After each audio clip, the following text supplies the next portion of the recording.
Dear students,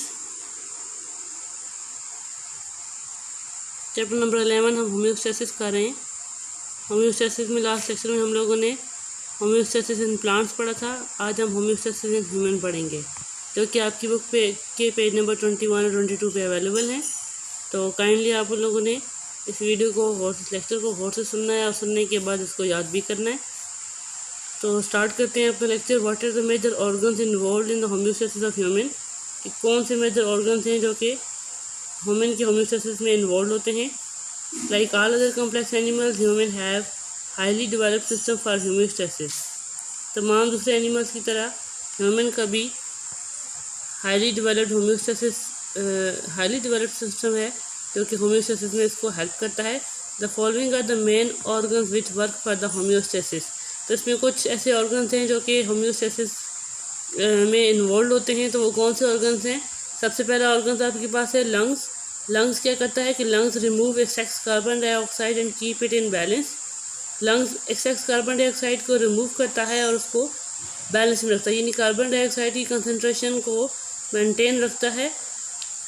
हम जानते हैं कि जो ऑक्सीजन है वो बॉडी को ज़्यादा अमाउंट में रिक्वायर है, तो इसलिए इसको स्टोर करना होता है बॉडी के अंदर, और जबकि कार्बन डाइऑक्साइड हमारी बॉडी में रिक्वायर्ड नहीं है तो इसको बॉडी से रिमूव आउट करना होता है। तो लंग्स का मेन फंक्शन ये है कि ये जो एक्स्ट्रा कार्बन डाइऑक्साइड है जो हमारी बॉडी में ज़रूरत नहीं है उसको रिमूव आउट करता है और बैलेंस रखता है।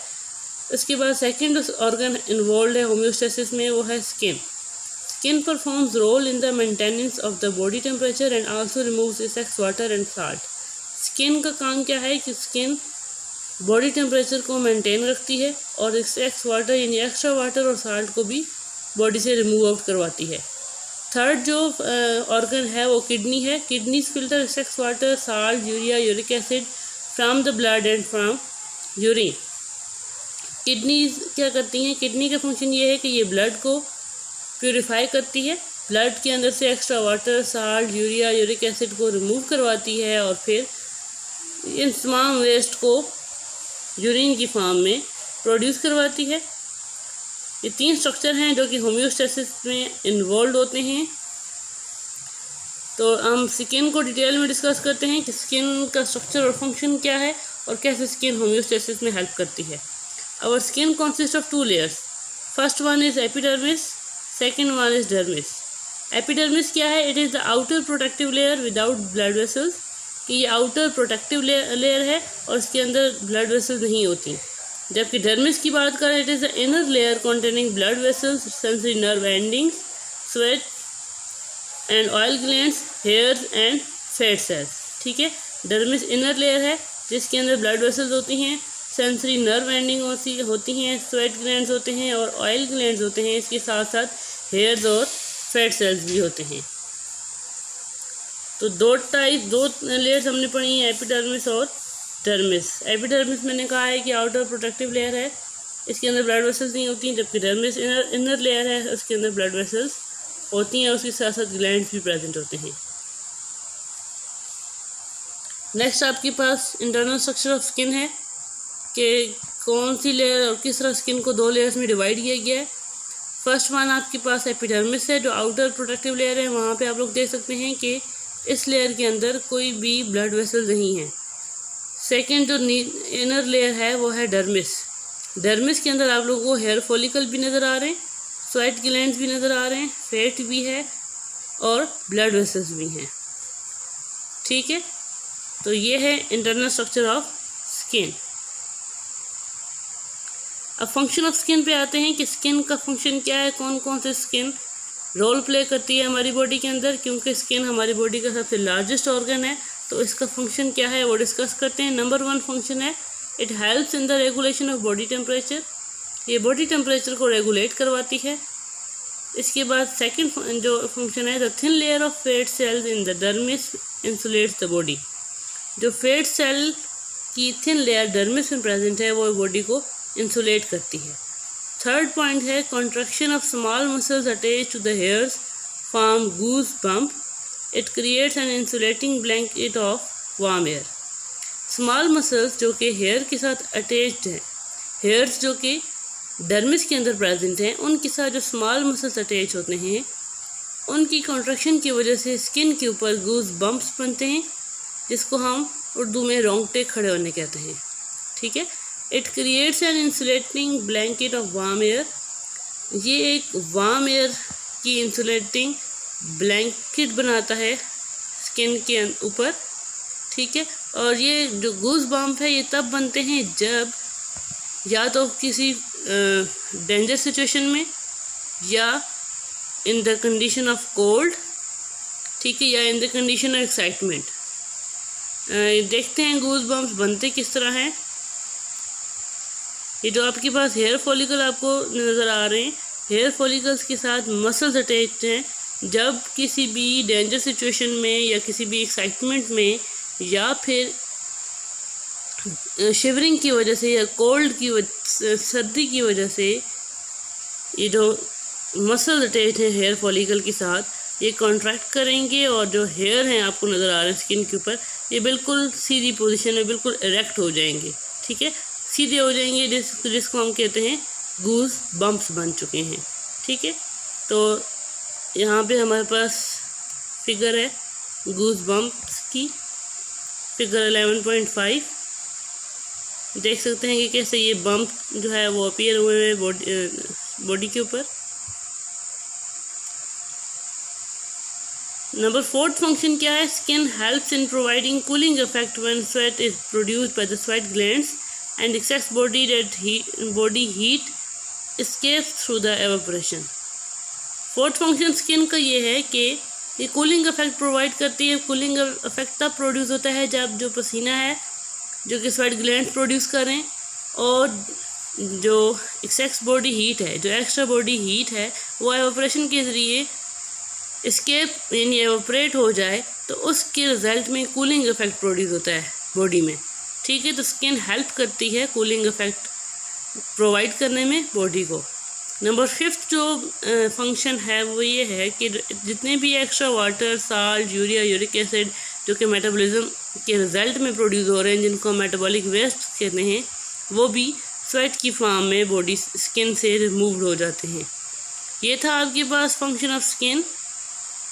पेज नंबर 21 पे ये अवेलेबल है, लेकिन हेडिंग के साथ नहीं है, तो काइंडली आप लोग स्ट्रक्चर ऑफ स्किन और फंक्शन ऑफ स्किन की हेडिंग बना लीजिएगा अपनी बुक पे।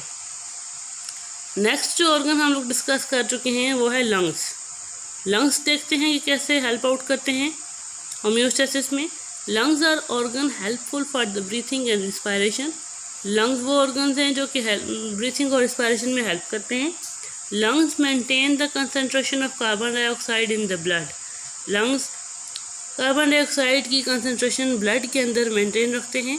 Our cells produce carbon dioxide when they perform cellular respiration. हमारे सेल्स सेलुलर रिस्पायरेशन के दौरान कार्बन डाइऑक्साइड प्रोड्यूस करते हैं।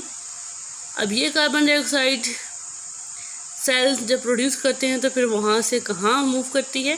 From cells carbon dioxide diffuses into the tissue fluid and from there into the blood. ठीक है, sales से ये carbon dioxide tissue fluid के अंदर आती है और फिर वहाँ से ब्लड के अंदर जो है वो डिफ्यूज़ हो जाती है। अब ब्लड इस कार्बन डाइऑक्साइड को कहाँ लेकर जाता है? क्योंकि ये कार्बन डाइऑक्साइड हमारी बॉडी में ज़रूरत नहीं है, तो उसको बॉडी से आउट करना है, तो किस तरीके से करेगा? Blood carries carbon dioxide to the lungs from where it is removed in air. Blood इस कार्बन डाइऑक्साइड को लंग्स में लेके जाएगा। लंग्स में क्या होगा? एक्सेलेशन, इनहेलेशन और एक्सेलेशन का प्रोसेस हम लोग जैसे 16 में पढ़ चुके हैं। तो एक्सेल करेगा एयर को, ठीक है, बॉडी से एयर को मूव आउट करवाएगा और इस एयर के अंदर कार्बन डाइऑक्साइड भी होगी, तो इस तरीके से कार्बन डाइऑक्साइड हमारी बॉडी से एक्सेल्ड कर दी जाएगी। ठीक है, ये था लंग्स का फंक्शन। इसके बाद 3rd हम लोग ऑर्गन पढ़ के आए हैं वो है किडनी का। तो किडनी हमारे बॉडी के यूरिनरी सिस्टम के अंदर आता है या एक्सक्रीटरी सिस्टम के अंदर जो है किडनी मेन ऑर्गन है। The excretory system of human is called urinary system. जो ह्यूमन का एक्सक्रीटरी सिस्टम है वो यूरिनरी सिस्टम है। It is formed of 1 pair of kidneys and a pair of ureters, a urinary bladder and a urethra. ठीक है, एक pair kidney का है, एक पेयर यूरेटर्स का भी है और साथ यूरिनरी ब्लैडर है और उसके साथ यूरेथ्रा है। ठीक है, ये 4 ऑर्गन है जो कि मिलकर यूरिनरी सिस्टम ऑफ ह्यूमन बनाते हैं। अब किस तरह ये चारों के चारों ऑर्गन काम करते हैं, आपस में इनका क्या कनेक्शन है। Kidneys filter the blood to produce urine and the ureter carry urine from the kidneys to the urinary bladder. Kidneys का फंक्शन ये है कि ये ब्लड को फिल्टर करती हैं, ब्लड के अंदर से जितना भी एक्स्ट्रा मटेरियल है उन तमाम को रिमूव आउट करवाती हैं और उसके रिजल्ट में यूरिन प्रोड्यूस होता है। एंड द यूरेटर जो है वो दोनों किडनी से निकलने वाली ट्यूब लाइक स्ट्रक्चर है। यूरेटर का फंक्शन क्या है कि ये यूरिन जो किडनी के अंदर प्रोड्यूस हुआ है उसको कैरी करता है from kidney to the urinary bladder. ठीक है, इस यूरिन को ये यूरिनरी ब्लैडर तक लेकर जाता है। उसके बाद the bladder temporarily stores urine until it is release from the body. जो ब्लैडर है वो कुछ टाइम के लिए यूरिन को अपने अंदर स्टोर रखता है जब तक कि ये रिलीज़ नहीं होता बॉडी से। उसके बाद जो फोर्थ आपके पास हमारे पास ऑर्गन है वो है यूरिथ्रा। यूरिथ्रा एक्सटर्नल ओपनिंग है बॉडी की। Is the tube that carries urine from the urinary bladder to the outside of the body, जो कि यूरिन को यूरिनरी ब्लैडर से कैरी करके बॉडी से रिमूव करवा देता है। ठीक है, यूरिथ्रा एक एक्सटर्नल ओपनिंग है जो ट्यूब लाइक स्ट्रक्चर में प्रेजेंट है, जो यूरिन को यूरिनरी ब्लैडर से उठाकर बॉडी से आउटसाइड रिमूव करवा देता है। नेक्स्ट हम लोग देखें कि ये स्ट्रक्चर दिया हुआ है यूरिनरी सिस्टम का। 1 पेयर ऑफ किडनी आपको नज़र आ रहा है। इसके बाद दोनों किडनी से ट्यूब लाइक स्ट्रक्चर ओरिजिनेट हो रहे हैं जिनको यूरेटर का नाम दिया गया है। जिनका फंक्शन क्या है कि ये किडनी से जो यूरिन की प्रोडक्शन हुई है उस यूरिन को कैरी करेंगे और सैक लाइक स्ट्रक्चर एब्डोमेन में प्रेजेंट है जिसको हम यूरिनरी ब्लैडर का नाम देते हैं। और यूरिन जो है वो यूरेटर के ज़रिए यूरिनरी ब्लैडर के अंदर पोर कर दिया जाएगा। उसके बाद यूरिनरी ब्लैडर की जो ओपनिंग है वो है यूरिथ्रा। ठीक है, ये एक्सटर्नल ओपनिंग है। इस ओपनिंग के ज़रिए से जो वेस्ट मटेरियल है, जो यूरिन है, उसको बॉडी से आउटसाइड मूव कर दिया जाएगा। तो स्टूडेंट्स, ये था आपका वो ऑर्गन्स जो कि इन्वॉल्व होते हैं होम्योस्टेसिस को करवाने में इन द ह्यूमंस। तो जो फर्स्ट मैंने क्वेश्चन लिखा था कि what are the major organs involve in the homeostasis of human, तो काइंडली आप लोगों ने उसको बुक के ऊपर उस क्वेश्चन को नोट डाउन कर लेना है उस टॉपिक के ऊपर। Thank you students.